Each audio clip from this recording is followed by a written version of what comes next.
அஸ்ஸலாமு அலைக்கும். Hi friends, எப்படி நல்லா இருக்கீங்களா? குவைத்தின் துணை பிரதமர் மற்றும் உள்துறை அமைச்சருமான ஷேக் ஃபஹத் அல் சபா அவர்களின் அதிரடியான உத்தரவு. 187 பேர் அதிரடி கைது. பரபரப்பான வீடியோ வெளியாகியுள்ளது. அந்த வீடியோ பார்க்க போகிறோம். அடுத்து குவைத் ஏர்போர்ட்டின் புதிய டெர்மினல் வரப்போகிறது. ஆய்வு பணிகளை மேற்கொண்ட குவைத் பிரதமர் அவர்கள் அந்த வீடியோ பார்க்க போகிறோம். அடுத்து காரை ஓட்டும் போது ஃபோன் பேசினால் இனி 300 குவைத் தினார் வரை அபராதம் விதிக்கப்படும் என எச்சரித்த த ஜெனரல் டிராஃபிக் டிபார்ட்மெண்ட். அடுத்து இனி 1 தினார் ஃபைன் இருந்தாலும் தப்பிக்க முடியாது. இந்தியா ஸ்ரீலங்கா செல்லும் பயணிகள் உஷார். இப்படி பல முக்கியமான தகவல் இந்த வீடியோவில் இருக்குது. வீடியோ ஃபுல்லாக பாருங்கள். உங்கள் நண்பர்கள் அனைவருக்கும் கட்டாயமாக இந்த வீடியோ ஷேர் செய்யுங்க. இப்போ வாங்க குவைத்துடைய மிக முக்கியமான நியூஸை பார்ப்போம். குவைத்தை பொறுத்த வரைக்கும் இப்போதைக்கு பார்த்தீங்கன்னா டெர்மினல் 4 மற்றும் டெர்மினல் 5 ஆகிய 2 டெர்மினல் மட்டுமே குவைத்துக்கான விமான சேவை வழங்கி வருகிறது. குவைத் ஏர்போர்ட்டின் டெர்மினல் 1 ஆனது ஈரானின் தொடர் ட்ரோன் தாக்குதலால் சேதமடைந்துள்ளது. அதனை சீரமைக்கும் பணிகளை குவைத்தின் டிஜிசி ஆனது தீவிரமாக செயல்படுத்தி வருவது குறிப்பிடத்தக்கது. இந்த சூழ்நிலையில் குவைத் விமான சேவையை இன்னும் அதிகரிக்க டெர்மினல் 2 என்ற புதிய திட்டத்தை செயல்படுத்த குவைத் பிரதமர் ஷேக் அஹமத் அப்துல்லா அல் அஹமத் அல் சபா அவர்கள் அமைச்சர்களுடன் இணைந்து டெர்மினல் 2ஐ தயார் செய்ய ஆய்வு பணியை மேற்கொண்டுள்ளார்கள். இப்போ நீங்கள் ஸ்க்ரீனில் பார்க்குறீங்களா, இதுதாங்க குவைத் பிரதமர் அவர்கள் ஆய்வு செய்யும் வீடியோ. இந்த ஆய்வு பணியில் பார்த்தீங்கன்னா பயணிகள் தங்கும் இடம், சேவை கட்டிடங்கள், பார்க்கிங் ஏரியா, விமான நிறுத்தும் இடம் மற்றும் ரன்வே ஆகியவை அடங்கும். ஆய்வு பணிகளை மேற்கொண்ட பிறகு பிரதமர் அவர்கள் தெரிவிக்கையில், இந்த புதிய டெர்மினல் 2 ஆனது குவைத் நாட்டின் வளர்ச்சிக்கு ஒரு மிக முக்கிய பங்கினை வழங்கும் என தெரிவித்துள்ளார்கள். அதுபோல நம்ம தமிழ்நாட்டில் பார்த்தீங்கன்னா பரந்தூர் விமான நிலையம் வராதுன்னு தமிழக முதலமைச்சர் சி ஜோசப் விஜய் அவர்கள் திட்டவட்டமாக தெரிவித்து விட்டார்கள். இந்த வீடியோ பார்க்குற நீங்கள் பரந்தூர் விமான நிலையம் வேண்டுமா வேணாமா என்கிற உங்கள் கருத்துக்களை மறக்காமல் கமெண்ட்ஸை பதிவு செய்யுங்க. அடுத்த தகவல், அதிவேகமாக காரை ஓட்டிய குவைத்தி குடிமகன் கைது செய்யப்பட்டு மத்திய சிறைச்சாலைக்கு அனுப்பப்பட்டுள்ளதாக குவைத்தின் பொது போக்குவரத்துறை தெரிவித்துள்ளது. அரப்டன்ஸ் பத்திரிகையில் வெளியான ஆதாரத்தின்படி 6ஆம் நம்பர் ரோடில் 200 கிலோமீட்டர் வேகத்தில் கார் ஓட்டியதற்கு இத்தகைய தண்டனை விதிக்கப்பட்டுள்ளதாக பொது போக்குவரத்துறை தெரிவித்துள்ளது.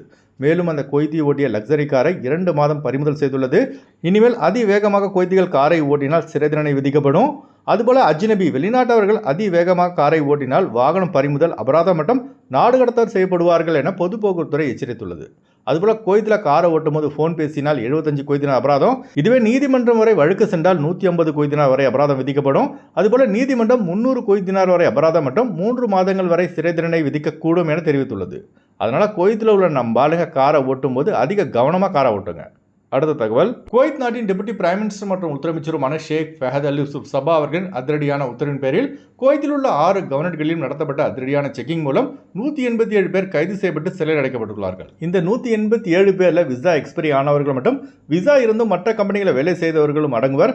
அதுபோல தேடப்படும் குற்றவாளிகள் 23 பேரும் கைது செய்யப்பட்டுள்ளார்கள். இப்போ நீங்கள் ஸ்க்ரீனில் பார்க்குறீங்களா, இதுதாங்க அந்த வீடியோ. இந்த வீடியோ உள்துறை அமைச்சகம் தனது அதிகாரப்பூர்வ எக்ஸ்தலத்தில் வெளியிட்டுள்ளது. அதுபோல விசா எக்ஸ்பைரி ஆனவர்கள் மற்றும் தேடப்படும் குற்றவாளிகளுக்கு யாரெல்லாம் அடைக்கலம் கொடுக்கிறார்களோ அவர்கள் மீதும் சட்ட நடவடிக்கைகள் பாயும் என குவைத்தின் உள்துறை அமைச்சர் அவர்கள் எச்சரித்துள்ளார்கள். அதுபோல குவைத்தின் பொது போக்குவரத்துறை வெளியிட்டுள்ள அறிக்கையில் பொதுமக்களின் உயிருக்கு ஆபத்தை விளைவிக்கும் விதமாக வாகனம் ஓட்டியவர்கள் கைது செய்யப்பட்டுள்ளார்கள். மேலும் 10 மோட்டார் சைக்கிள் பறிமுதல் செய்யப்பட்டுள்ளன. அதுபோல பொது வெளியில் வெகு நாட்களாக பராமரிக்கப்படாத 19 வாகனங்களை குவைத்தின் பலதியா அகற்றியுள்ளது. அதனால குவைத்தில் சொந்தமாக கார் வைத்திருக்கும் நம்ம ஆளுங்க லாங் லீவுக்கு ஊருக்கு போகிறதா இருந்தால் உங்கள் காரை உங்களுக்கு நம்பிக்கையாக இருக்கும் நபரிடம் காரை பார்த்து கொள்ளுமாறு விட்டுட்டு போங்க. அப்படி இல்லை என்றால் உங்கள் காரை வித்துட்டு போயிடுங்க. ஏன்னா பராமரிப்பு இல்லாமல் இருக்கும் வாகனங்களை குவைத்தின் பலதியா தற்போது பறிமுதல் செய்து வருகிறது. அதுபோல இன்னொரு மிக முக்கியமான எச்சரிக்கையும் ஒன்றையும் த ஜெனரல் டிராஃபிக் டிபார்ட்மெண்ட் வெளியிட்டுள்ளது. அதாவது யார் மீது வாகன விதிமீறலுக்காக ஃபைன் இருக்கோ அதனை உடனடியாக கட்டுமாறு குவைத்தின் பொது போக்குவரத்துறை எச்சரித்துள்ளது. ஏன்னா வாகன விதி மீறல்களுக்கான வழக்கு நீதிமன்றம் வரை சென்றால் உங்கள் மீது கைது நடவடிக்கையும் சில சந்தர்ப்பங்கள் எடுக்கப்படக்கூடும். அதுபோல் லீவுக்கு இந்தியா ஸ்ரீலங்கா செல்பவர்கள் உங்கள் டிராஃபிக் ஃபைனை முழுசாக கட்டிட்டு ஏர்போர்ட்டுக்கு போங்க. ஏன்னா உங்கள் மீது டிராஃபிக் ஃபைன் அல்லது டிராவல் பேன் ஏதாவது இருந்தால் உங்களை விமானம் ஏற அனுமதிக்க மாட்டாங்க. திர்பாலக் குவைத்திலிருந்து எக்ஸிட் ஆகும்போது உங்கள் மீது எந்தவித கராமா இருக்கக்கூடாது. குவைத் இப்போ முன்ன மாதிரி இல்லைங்க, ரொம்ப மாறிடுச்சு. குவைத்துடைய ரூல்ஸை ஸ்ட்ரிக்டாக ஃபாலோ செய்தால் மட்டுமே நம்ம குவைத்தில் அலாத்தூலா வேலை செய்ய முடியும். அதனால் மிக முக்கியமான அந்த தகவலை லாசிம் கட்டாயமாக உங்கள் நண்பர்கள் எனக்கு ஷேர் செய்யுங்க. அடுத்த தகவல், குறைந்த கட்டணத்தில் விமான டிக்கெட் எடுக்க விரும்புபவர்கள் ஸ்க்ரீனில் தெரிகிற ஜியா டிராவல்ஸ் நம்பரை தொடர்பு கொண்டு விமான டிக்கெட் பெற்றுக்கொள்ளலாம்.